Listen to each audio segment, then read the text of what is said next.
So ఈరోజు video మా క్లినిక్లో ఒక పేషెంట్ ట్రీట్మెంట్ చేయించుకునే ఎక్స్పీరియన్స్ గురించి.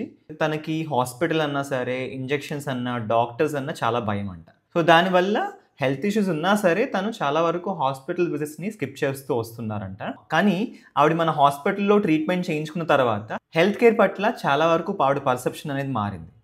అది మీరు ఆవిడ మాటల్లోనే వినండి. ఈశ్వరి గారు, మీకు ఎలా అనిపించిందంటే? చాలా బాగా చేశారండి. అంటే ఇంతకుముందు ఎలాంటి భయం ఉండేది? ఇంజక్షన్ గట్రా చేసి ఏమన్నా నొప్పి గట్రా వచ్చేస్తుందేమో అని భయం వేసి హాస్పిటల్ కంటే వెళ్ళనండి నేను. అందువల్ల రావడం మానేశానండి ఇంతవరకు. చాలా భయం వల్ల చాలా నష్టపోతారు పేషెంట్స్. చాలా మంది పేషెంట్స్ లోని డెంటల్ ఫియర్ అనేది ఎక్కువగా ఉంటుంది.